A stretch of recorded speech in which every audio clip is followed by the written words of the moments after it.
Good morning. We are joining again live for our 21-day mindfulness challenge. Today is session number 8, which is urge management, also known as urge surfing. So I'm just going to wait a minute or two to see if anyone is logging in because I'm actually a little bit early today.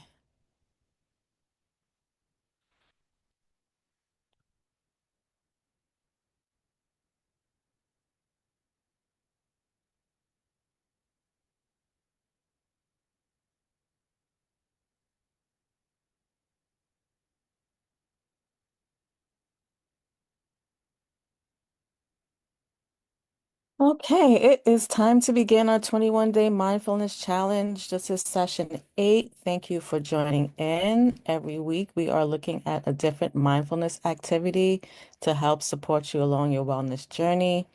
So today, we're going to talk about urge surfing. And if you are joining live, great.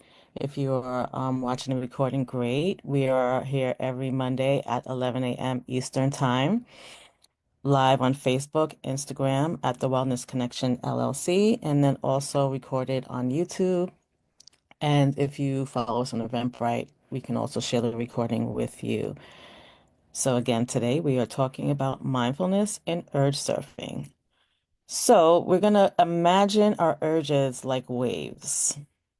So if you have an urge to do some compulsive eating, maybe like feeling emotional surge, or just something that you have the urge to do that may or may not be beneficial to you. We want to imagine those urges like the waves. So if you're in the ocean with waves, you have two choices. You either try to fight the wave or you ride the wave. So with this activity, we're going to encourage you to ride the wave because when you fight it, a lot of times it's a losing battle and you end up failing. And we don't want you to exert the energy to, to resist the wave to end up eventually being succumbed by the wave. So instead, urge you to, we're going to encourage you to ride the urge or ride the wave. So what does that look like? Step one, identify the location of the urge, where the urge is originating from, where do you feel it in your body? For instance, if you feel the urge to eat a piece of candy, maybe it's impacting your mouth, making your mouth water. Once you identified where the urge is coming from, you want to bring attention to the details.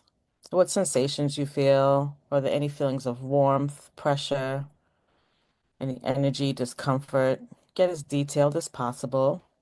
And if you're having a hard time not giving into the urge, you want to add some complexity to this step. Describe the sensations out loud. Maybe use examples or metaphors to explain it.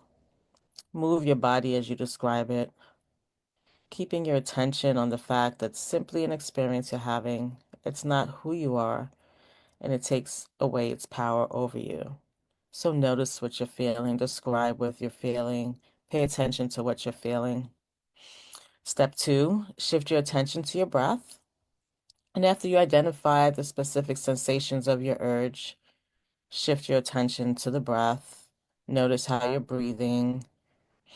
Is it shallow, deep, fast, slow, through your nose or through your mouth? And then step three, shift your attention back to the urge. Notice how shifting your attention influences the experience of the urge, as if it changes in magnitude or size of the wave. Switch your attention back to your breath for a few seconds, and then back again to the urge. Notice again any difference. And finally, step four, anticipate the fall of the wave. All waves rise and fall, and your urge will fall as well. As you continue to observe how your urge feels, anticipate the inevitable reduction of the wave. You will notice the peak pass and the wave begin to fall, and with it, relief from feeling of the urge. So hopefully this mindfulness activity is helpful. I encourage you to try it a few times throughout the week. Practice it. When you have an urge, take notice to it, describe it, bring your attention to your breath, switching your attention from what you're feeling and how you're breathing. and notice how you feel like you have more control over the urge as time passes. So this was this week's mindfulness activity. Again, you can follow us on Instagram, Facebook, YouTube, Eventbrite, The Wellness Connection LLC, and we also have our Thinkific Academy if you want to enroll in some self-paced courses. It's available to you. And we have a free resource, the ebook with the 21 days of mindfulness activities if you want to have a physical reference on your own. Again, thanks again for joining in, and we will see you next week.